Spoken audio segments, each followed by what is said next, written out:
Welcome everyone! In this video, we are featuring Lanturn on a very strong Great League team. This is a team that I actually ran last season and had so much success with it that I wanted to bring it out yet again for season 14.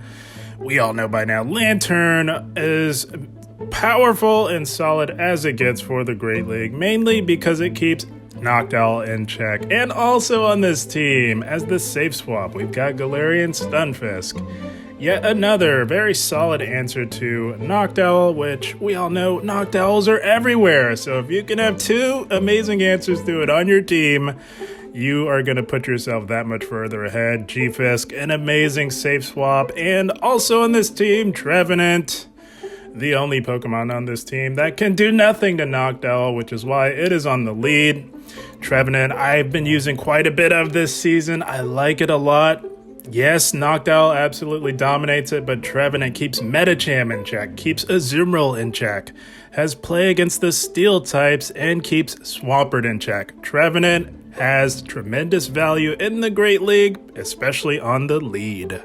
I'm telling you guys, Lanturn, a solid backbone to any team, and here we go. Picking up the dream lead, we've got a Swampert on our Trevenant. They make a play into a Altaria, and it is G-Fisk time, if I've ever seen it. This is, of course, the alignment. We have a Steel typing, which means that we are resisting everything that Altaria could possibly throw, although Altaria can actually fight back with resisted damage. That is just the power of Altaria in the Great League, but it is still a very dominant matchup for Stunfisk. Nonetheless, you will need 3 Rock Slides to take out Altaria if you're coming into a fresh matchup. So we are throwing Rock Slide number 2, and there is no way in any universe that we are farming this thing down. So what we're going to do, tank this move here. Could be a Moonblast, and it is a Moonblast. I think they're going for a attack drop. We're just going to overload as much as we can and go for Rock Slide number 3. It's really annoying to have to throw a third, but it is what it is. We do take out the Altaria, and we flip switch, controlling the alignment, and we have enough residual energy to really put the pressure on this Swampert here. They can't tank this EQ. It's not fun for them, but they do tank it nonetheless, and they do go for the farm down. That energy will go nowhere up against Trevenant. They know that. They make a play into Noctowl with the hat, and unfortunately that Noctowl could do nothing against our Lanturn. That's going to be a good game. Well played. Always nice to catch a break and have the RPS phenomenon actually work in your favor sometimes. But here we go, picking up a Dunsparce lead on our Trevenant. Probably one of the better normal types for Trevenant to see, because Dunsparce does not hit particularly hard. They make an aggressive play into a Jumpluff, and we are going to align our Stunfisk onto this Jumpluff. This is the proper alignment, because they can only do neutral or resisted damage to us. Jumpluff actually breaks up the Trevenant Lanturn core, quite well.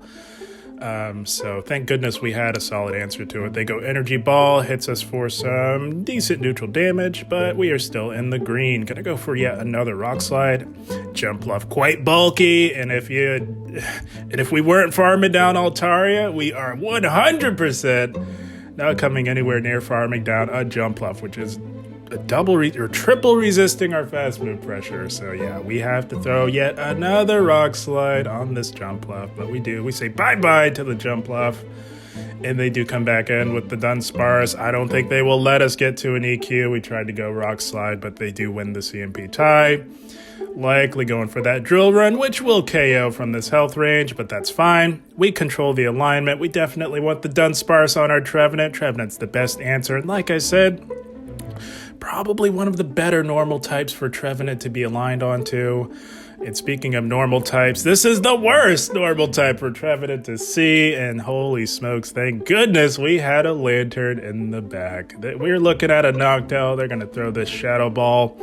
Does laughable damage to our very tanky rank 1 Lanturn, going for this Thunderbolt here, and they do let that go. So now the play here is to just farm this Noctowl all the way down. They can go for another Shadow Ball all they want. We are about as tanky as it gets. It will not KO, and we will get this farm down before they make it to another move. I'm going to put the pressure on. We throw with terrible timing, but we really want to put the pressure on and at least grab a shield from this Dunsparce.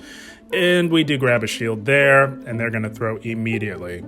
This is beautiful. We have a shield advantage for our Trevenant, and the Dunsparce is right at around 50% health. This is looking pretty good for our Trevenant here. And like I said, Dunsparce does not hit particularly hard. We tank a Rock Slide quite comfortably, and we still have 2 shields remaining. Gonna go for this Seed Bomb. It will not KO. We will need another to KO, plus 1 more to grab the shield perhaps. And we're gonna go for this Seed Bomb here. If they don't shield, it'll KO. They let it go. Waving the white flag, seeing the writing on the wall. It was not trending in the right direction for them, unfortunately. Good game, well played. I'm telling you guys, if you want some nice, solid, consistent wins in the Great League, this team might just be for you. But here we go. Trevenant Mirror matchup on the lead here. The way I like to play the Trevenant Mirror in the Great League is I build just to the Seed Bomb because I don't want them to shield this. I want them to tank this resisted damage to allow us to shield once and farm down. It works like clockwork 99% of the time, and it just allows you to control the alignment, and that can be key if you have a Trevenant lead. So they bring in a Noctowl. We've got 2 amazing answers to it, and they've also got a Lanturn in the bag. So we are down a shield, but that is quite all right because we control the alignment. That's why you're fine giving up a shield and the Trevenant Mirror on the lead. Controlling the alignment can be quite key, as we are seeing here. We do grab a shield with the threat of the EQ. We're just going to go straight EQ, not going to bother playing the bait game with them. We want to get shields down because our Trevenant's health is compromised, but we don't need very much health to really threaten this Lanturn here. And the beauty of the Stunfisk Lanturn match, if you are the Stunfisk, is you can comfortably tank 2 serfs, and they cannot farm you down with double resisted sparks. So we do grab the final shield there. That is amazing. We could easily shield this and take out this Lanturn, but we're not. We're going to save the shield just in case. And they do aggressively swap back into that Noctowl, not knowing what we had in the bag. It happens to be Noctowl's worst nightmare in the form of Lanturn here. We do tank the Shadow Ball, and we're going to look to overload a little bit because the play here now, because they gave up both of their shields on that Stunfisk matchup, we want to leave this Noctowl matchup with a Thunderbolt loaded. We're going to need that Thunderbolt damage, plus we have a Seed Bomb stored, which is why we're fine shielding here because we know that Trevenant wins CMP tie over that Lanturn. We do get that farm down. Plan working to perfection. We do leave that matchup with the Thunderbolt that we wanted. This chip damage is going to be nice because it puts it within Seed Bomb range. And the minute that switch clock comes up, we are going to bring in our Trevenant and take out this Lanturn because we did store a Seed Bomb. That was key. That was intentional. We've got the Seed Bomb, which means that this Lanturn is not going to be very happy. We say bye-bye to the Lanturn, and just like that, Trevenant has closed the game in dominant fashion. Good game, well played.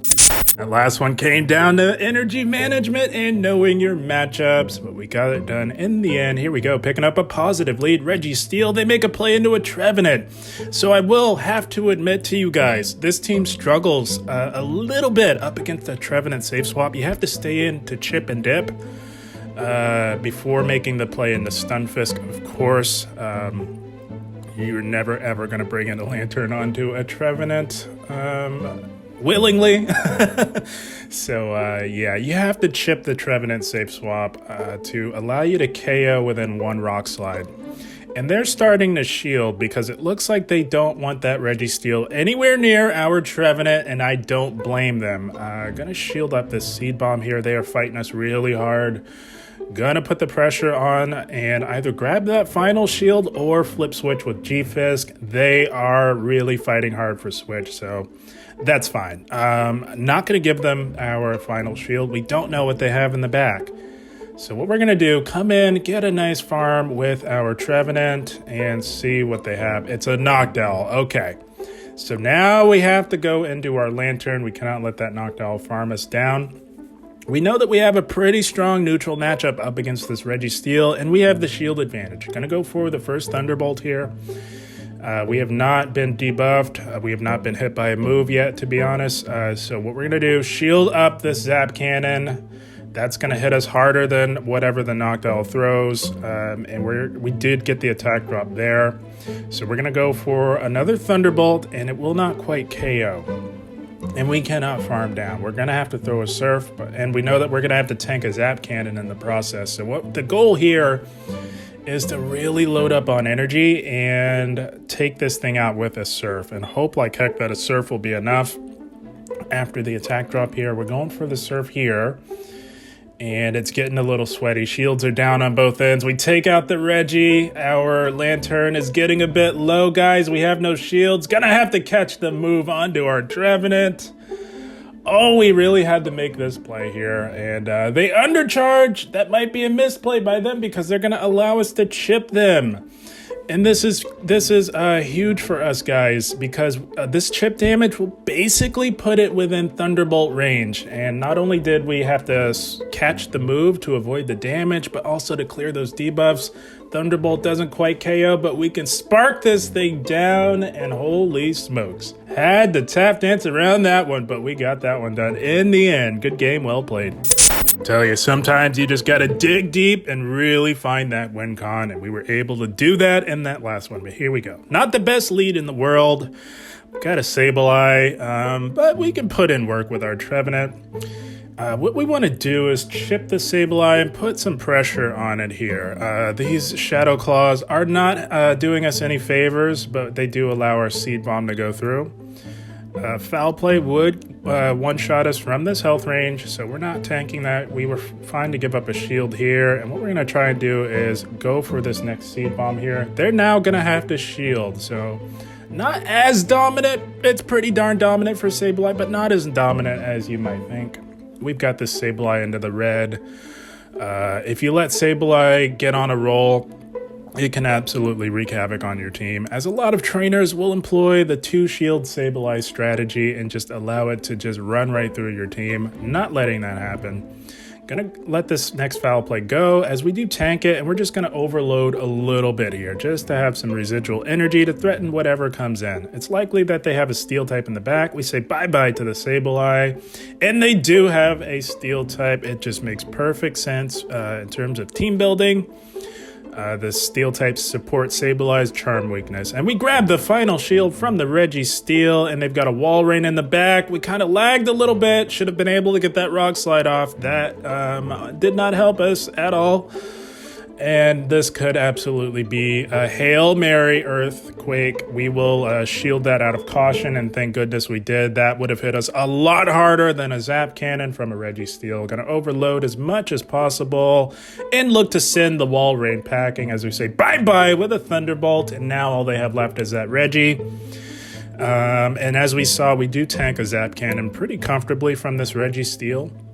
And our Trevenant is still relatively healthy, considering we are double resisting their fast move pressure, although they can KO us with one move, Gonna let the Zap Cannon go and then make an aggressive play into our Trevenant. Try to make it to a Shadow Ball, but I don't think that we will because they did overfarm on our Lanturn.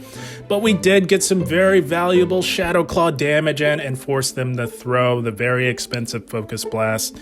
So now I think we're looking pretty good here. This thing is definitely within Thunderbolt range. We do get to this Thunderbolt, and holy smokes, we are saying bye-bye to the Registeel, courtesy of our Lanturn coming in clutch, closing it in the end. Good game, well played. Well, Lanturn coming in clutch, closing out that last game. You love to see it. And here we go, Stunfisk lead. So the way you play this, you'll want to preserve your Trevenant, just in case there is a Water type in the back. Sometimes they will overload, so you really want to keep track of their energy. And gonna go for the Shadow Ball. They can tank it for sure. They generally do, as they don't really want to shield too early. So now what we're gonna look to do is catch the next Rock Slide onto our own Stunfisk, making them waste their energy, and we have preserved quite a bit of health on our own Trevenant. Now, we can't farm this thing down. We are going to have to give up a shield here, but you really want to draw out that Water type with your Stunfisk if they do have it. And we do chip with a Rock Slide and going to look to farm down. It will cost us a shield, but loaded energy on G-Fisk can prove to be quite valuable in the Great League. And they're staying in to allow themselves to get farmed down. That was very interesting to see. And they've got a Lanturn in the back. So as we saw, we can really put a tremendous amount of pressure on Lanturn with the threat of the super effective Earthquake. We are now grabbing shields from it, and that is beautiful. Gonna let everything go and let Stunfisk go down. We have the alignment that we want. The G-Fisk is gone, so we're pretty confident here that we are going to be doing quite all right. Gonna go for yet another EQ and grab the final shield from the Lanturn, and they cannot farm down. They are forced to throw some energy, and that is beautiful, guys. We are looking really good here. We have a shield advantage, and we have the alignment. That's usually a recipe for a lot of success and a win in the Great League, which we do get there, as they do top left. They had a Noctowl, we had a Lanturn. Good game, well played. Say we dissected that last team with surgical precision, and it paid off in the end. Here we go, Hawlucha. This is my first encounter with one in Pokemon Go Battle League, and I don't know why anybody would ever run this thing. It got shafted on its release. They nerfed it into oblivion. We're going for that Shadow Ball, and we are taking out the nerfed Hawlucha, and they've got a Shadow Grand Bull in the back, so this is looking okay for us. We are quite tanky, which means that we tank these Shadow Charms pretty well. A lot better than Trevenant would, I will say. And we are now grabbing a shield from the Grand Bolt with a Surf Bait.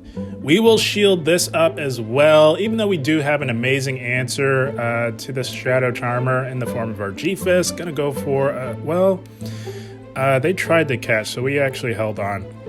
Now we will go for the Thunderbolt on yet another Shadow Charmer. Holy smokes, they're running a dirty double Shadow Charm team. Oh, it's going to please me to reveal the G-Fisk that we have lurking in the back. Just going to throw Trev in here to take out this Ninetales. I don't anticipate they will shield. We take it out. And now it's time to reveal that they have no shot of winning with that dirty Shadow Double Charm team. Get that out of here. They top left. Good game, well played to them. A message to our previous opponent. No, you cannot just tap your way to victory. Not on my watch. And here we go. Cofagrigus lead. You don't see these too often. This is my first one that I've encountered this season, to be exact, but we're going to put the pressure on. I think we went a little too aggressive here. I think we could have definitely just gone for a Seed Bomb, as it's likely that they would want to shield up a potential Shadow Ball. Shadow Ball does one-shot a Cofagrigus from a Trevenant. We will shield up their Dark Pulse and try to catch the next one, but they were holding on to that energy for dear life, and now we are staring at an Obstagoon as we tried to catch on our G-Fisk. Did not work out for us there, and we are counter-swapped with a Goon. Gonna go for the EQ. I don't imagine they shield. They can definitely tank an Earthquake from this health range, and they do let it go, holding on to that final shield, and now I don't think we'll make it to another EQ in time. We're going to just go for the Rock Slide here and just chip this Obstagoon down as low as possible. That did quite a bit more than I was anticipating at the time, which forces them to throw energy, because I think we would have gotten the farm down, and that is beautiful. We know that the Obstagoon is energy dry, so that's why we're fine to come in and farm down with our Trevenant with triple resisted Shadow Claws, and they've got a Powder Snow Alolan Ninetales in the back, so gonna put the pressure on with yet another Shadow Ball, grabbing the final shield and putting it all on Lanturn to perhaps pull this off here for us.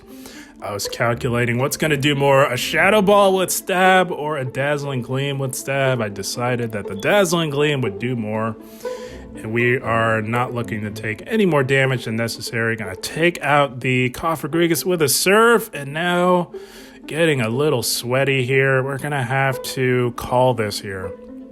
Could be that Dazzling Gleam. Not willing to risk it. We shield and they bait us. That is unfortunate. Gonna go for this Thunderbolt as shields are down on their end. It won't quite KO, but it will basically put them within Spark plus Surf range. It is a race. We're going for the Surf, and we get there. Oh my goodness, and this should just about be enough to say bye-bye to the Alolan Ninetales, and just like that, Lanturn has closed the game yet again. Good game, well played. Lanturn was putting in so much work on this team. Just a solid overall team to really rack up the wins. And here we go. Nightmare lead. We had a Noctowl lead. We make a play into our G-Fisk, and they meet us with a Trevenant. So it's good to draw this out, as Lanturn wants nothing to do with the Trevenant. Going to go for the Rock Slide, and they do tank that, as they can comfortably tank 2.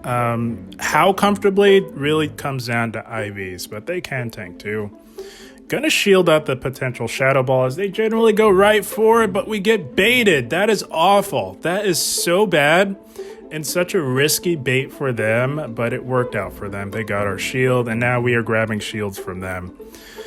And not wanting to go completely down, we know that this is going to be the Shadow Ball. It doesn't KO, and we are able to get off yet another Rock Slide on the Trevenant. Like I said, doesn't KO, but it will be getting them quite low, and it's not looking like we can farm down. Not going to flip this one, so might as well rip off the Band-Aid. We snipe with our own Trevenant. We were not going to be able to get that alignment. And yeah, we just decided to rip the Band-Aid right off. The Trevenant was going to be on the Noctowl no matter what. So that is unfortunate for us. We are just going to throw these Seed Bombs just as fast as we can. And they will start to add up, depending on how greedy they want to get with this Noctowl. It could really start to add up. And it is. We've got the Noctowl to about 50% health, and they realize that they can't get too greedy here. We force them to throw energy. That is beautiful. Our G-Fisk hanging on by a thread. I just didn't realize how low it really was at the time. I was thinking maybe we could get to that Rock Slide to put the pressure on, but we just gave them more farm in the process. We shield up the Shadow Ball, not knowing what they have in the back, wanting to preserve some health.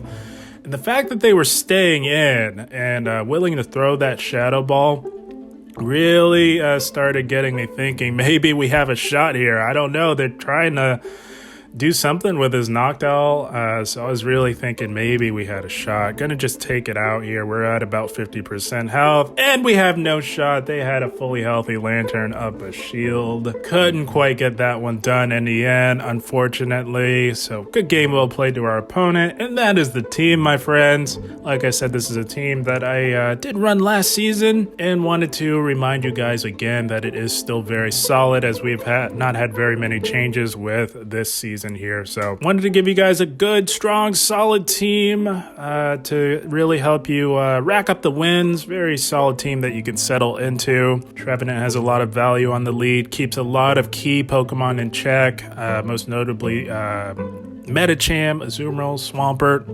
Can do quite well up against the Steels as well, and if they've got a Noctowl lurking in the back, you can smile all the way to the bank with Lanturn on the team. But guys, I had a blast. I hope you all enjoyed. As always, I thank you for watching, and keep up the grind. Thank you, guys.